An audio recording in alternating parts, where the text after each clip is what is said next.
Ladies and gentlemen, thank you so much for sharing the videos, for liking the videos, and most importantly, thank you for subscribing to my channel. Thank you for watching Dubai Life with Shaban. Every time I have a new topic for you, that's the reason you should subscribe and click the notification bell. The topics I share with you are things that you may not find everywhere, things I think are very important to anyone planning to come to Dubai or UAE, anyone living in United Arab Emirates, and anyone who is new to United Arab Emirates. Today's topic is a very important one and very special. It's about accommodation or housing in United Arab Emirates. For any reason, you could be looking for a place to stay.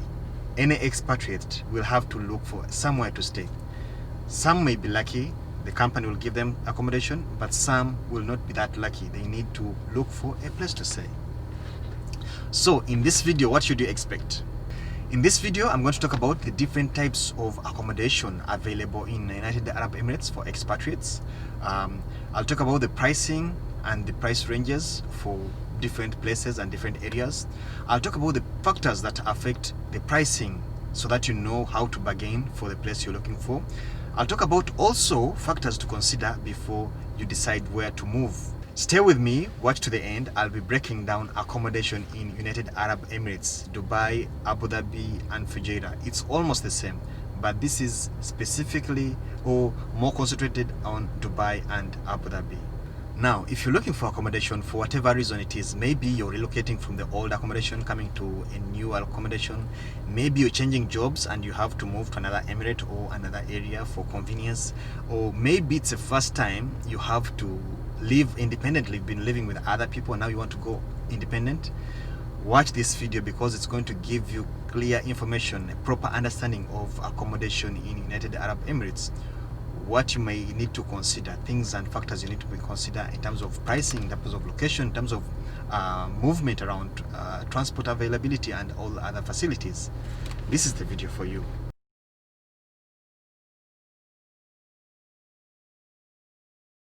Every expatriate living in United Arab Emirates needs a place to stay. Now, for some people, the companies will provide accommodation, while others, the company will provide money for rent. Then you pay for accommodation according to what you need. Then some people who are looking at long-term stay in United Arab Emirates or in Dubai and United and any other emirate will decide to buy the property and call it a home for many years. If you're planning on long time, 10, 15 years, it may be cheaper for some people to buy instead of renting every month. People with stable employment or investors with the businesses may choose to buy instead of renting.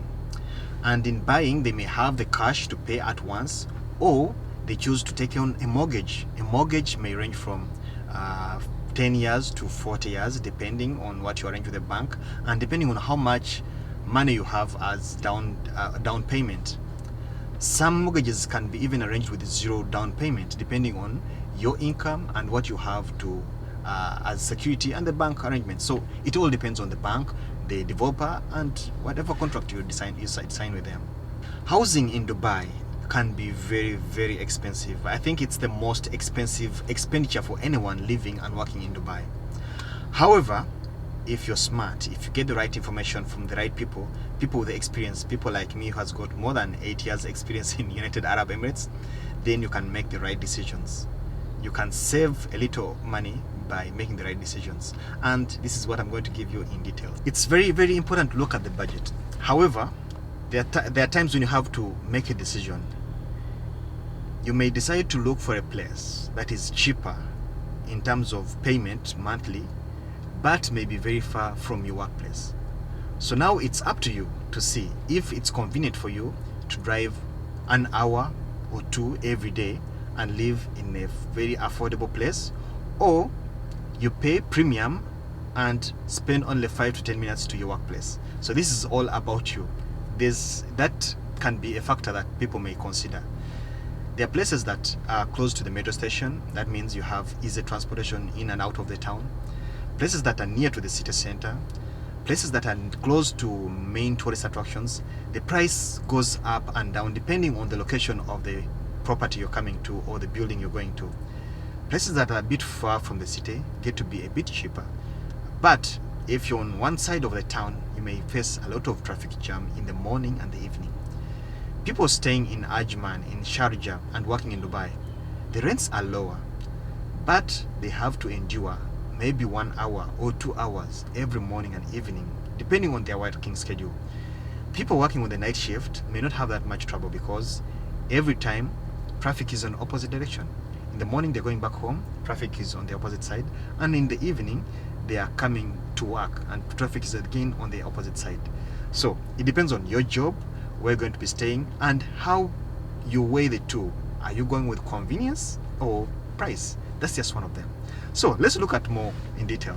Now let me first talk about factors that determine the pricing of any house or any apartment or any villa. One, leave alone the sizes. If it's apartment, well, apartments apart from penthouses, the price will be slightly lower compared to a villa, because apartments, you're living on top of another, or many other people are living on top of you.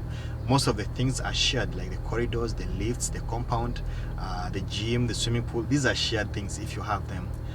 While for the villa, you may not have to share many of these. You will have your compound, you'll have your fence, you have your own villa alone. A townhouse, maybe 3 or 4 houses combined together, and you maybe share a few things.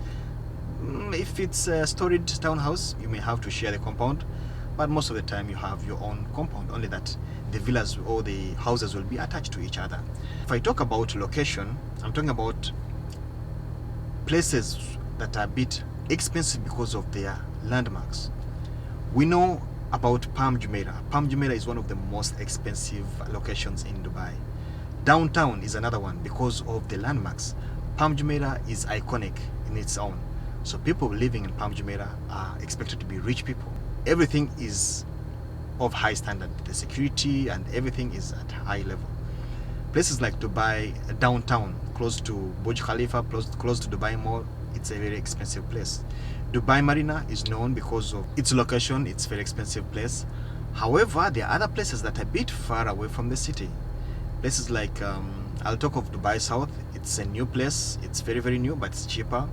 Other places like International City, like TCOM, they're a bit lower in price. TCOM is a bit also medium range because of the location close to Emirates Mall. Its location gives it a little bit of a price. But the more you go out of the city, the lower the price is. In Abu Dhabi, we can talk of places next to the Corniche. If any place is next to the Corniche, the price will be a bit high. Downtown Abu Dhabi, prices are high, near Abu Dhabi Mall, near Al Wahda Mall, Emirates Palace, all those areas are a bit high. But if you go out of the city, like Shabia, Musafa, Al Dafra, all these places are a bit low in price. Even if you go to Al Ain, if it's not in the city center, outside the city center, the prices will go down.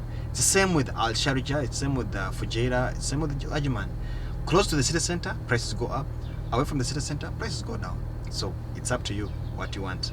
The next factor that affects pricing of accommodation and places in Dubai and United Arab Emirates is the connectivity. In this, I'll talk mainly about Dubai. Places close to the metro station come with a higher price tag compared to places away from the metro station. Places close to Sheikh Zayed Road come with a higher price tag. We all know that Sheikh Zayed Road has the highest number of skyscrapers. So all these places come with the highest price tag.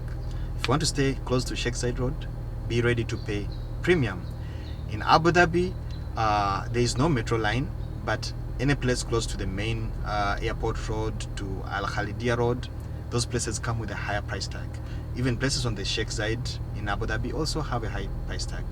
Same in Al Sharjah, Etihad Road, close to the center, price goes high.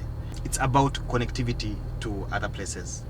Another factor that will affect the pricing of the building or the apartment or the villa is the age. There are some villas that are more than 25 years old, more than 30 years old. I don't want to mention the communities, I don't want to be demarketing any places, but the old buildings. In every place there are old buildings. In Marina there are old buildings. In downtown there are old buildings. The price goes a bit low as new buildings come up, because we know new buildings will have less problems, less maintenance issues, less faults, less failures of equipment. That's why the price is high. It's a new building. Most of them have very great designs. The price goes high. The old buildings, as they start to break down, AC issues, plumbing issues, people tend to leave them. In a struggle for landlords to get tenants, they bring down the prices. So if you really want to stay in a high-priced place at a low price, then look out for the old buildings in their high-end locations. Go to downtown and find out which one is the oldest building. Maybe you'll have a chance of paying less, but know that you may spend more on maintenance or AC breakdowns. So just have that in mind. Another factor that will affect the pricing of the building or the accommodation you're taking in will be the facilities. What other facilities do you have?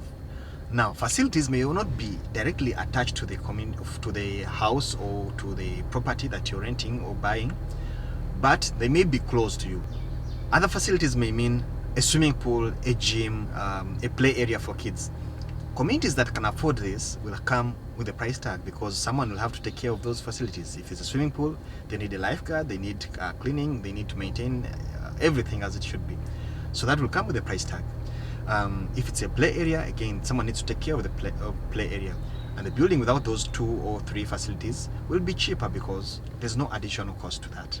So in terms of pricing, if you choose if you don't need one of these facilities, then you may go with a low price without these facilities. But if you know that you may need to swim, or you may need a gym, or you may need a play area for your child, then consider paying a little more for these facilities. Otherwise, you'll have to drive to another place for these facilities each time you need to use them. Another factor will be the distance. Distance, I'm talking about distance from workplace or distance from the city center. If any place is within maybe 10 to 15 minutes from downtown, from the city center, the price will be high. As you go away from the city center, the price goes down a little bit. That's why some people choose to go to Ajman, to Sharjah, to stay and work in Dubai, because the price goes a little lower as you move away from the city. And that's the main other thing. So if you feel you don't want to be inconvenienced by commuting every day, then consider paying a little high for a place next to the city. But if you're okay driving distance, you want to have a problem with that, then you can choose to stay a little bit away from the city center. Sometimes it may be an agreement between you and your partner. If you have a partner, maybe the partner is working in one emirate and you're working in another emirate. In that case, you may choose either a midpoint that is convenient for both of you, or one will be convenient and one will have to take the inconvenience, just to come to agreement and find something that works for both of you. So in this, the most expensive emirate, I can't tell exactly which one, but between Dubai and Abu Dhabi, these are the most expensive in terms of accommodation. Then followed by Sharjah, Ajman, Al Quwain, Ras Al Khaimah, and then Fujairah. These are the prices are a bit low even in the city centers. But Abu Dhabi and Dubai, they are a bit expensive, especially in the city centers. High end is very, very high end. Another factor number 6 that will determine the price will be the building itself. Some buildings are very, very iconical. Let me start with Abu Dhabi. I've worked on one of these expensive, iconic buildings, and I know how expensive they can be. I don't want to mention the pricing because it may range, it may vary from time to time, and I'm not marketing any building. But examples I'll give you: Etihad Towers. Living on these buildings comes at a high price tag. Others may be like Khalidia and so many buildings. These are very, very iconic buildings in Abu Dhabi, so the price tag is a bit high. Then if you come to Dubai, if you want to stay in Burj Khalifa, if you want to stay in any villa on the Palm, this will come with a high price tag. In Marina, there are iconic buildings that come with a very high price tag. In downtown, all these places that have the view of Burj Khalifa come with a very high price tag. Look at the recently completed Sky Tower. This is very, very expensive. I don't know how much, but if you want, you can go on to Google and check out the pricing if you're planning to come and stay on that building. But if you look at it, it's a masterpiece. That's why the price has to be a bit high. Now that I've explained to you the factors that determine the pricing of accommodation or housing in United Arab Emirates, now let me talk about the different types of accommodation and what makes the difference.